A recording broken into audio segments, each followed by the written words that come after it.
మమతా బెనర్జీకి ఇప్పుడు అతిపెద్ద సమస్య ఏంటంటే, ఇప్పుడు ఇంటింటికెళ్ళి ఓట్లడగాల, లేపోతే ఉపన్యాసాలిచ్చి ఓట్లడగాల, సంక్షేమ పథకాలు ఇస్తానని హామీలిచ్చి ఓట్లడగాల, లేపోతే డబ్బులిచ్చి ఓట్లడగాల. ఇట్లాంటిది లేకుండా ఇప్పటిదాకా ఆమె ఒక సిస్టమ్ పెట్టేసుకొచ్చింది.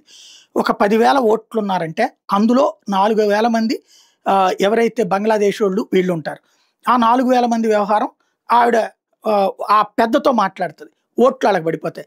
మిగతా 6,000లో ఒక 2,000 మందికి సంబంధించినయి ఓట్లు ఒక 10 మంది దగ్గరే ఉంటాయి. వీళ్ళందరూ వాళ్ళకి ఆ ఓటర్ ఐడీ కార్డులు పెట్టి తాకట్టు పెట్టుకుంటారు. ఆ డబ్బులు తీసుకున్నటువంటి వాడు టీఎంసీ వాడై ఉంటాడు, డబ్బులిచ్చిన వాడు. వాడు ఈ 2,000 మందికి గూడా మీరెళ్ళేసి మమతకి ఓటేయండి అని జెప్తాడు. వేసేస్తారు. ఇది 2,000 నుంచి 4,000కి తీసుకెళ్ళింది. అంటే ఒక 2,000 మంది మాత్రమే స్వతంత్రంగా ఓట్లేస్తున్నారు.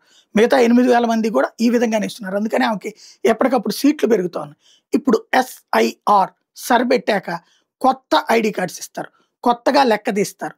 కొత్తగా ఎవరైతే చనిపోయినటువంటి వాళ్ళు అంటే బంగ్లాదేశ్‌లో ఉన్న వేలాది మందికి బెంగాల్‌లో ఏం చేశారంటే ఇప్పుడు ఫర్ ఎగ్జాంపుల్ బంగ్లాదేశ్‌లో ఒక 100 మందికి చుట్టం బెంగాల్‌లో ఉంటాడు. ఈ చుట్టంగాడు తృణమూల్ కాంగ్రెస్ దగ్గరికెళ్ళి నా దగ్గర నా వాళ్ళు 100 మంది ఉన్నారంటే, ఆ 100 మందిని ఇండియాకి తీసుకొచ్చి, బెంగాల్‌కి తీసుకొచ్చి వాళ్ళందరికీ ఓటర్ ఐడీ కార్డులు ఇప్పించే పనిని ఈ మమతా టీమ్ చేస్తుంది.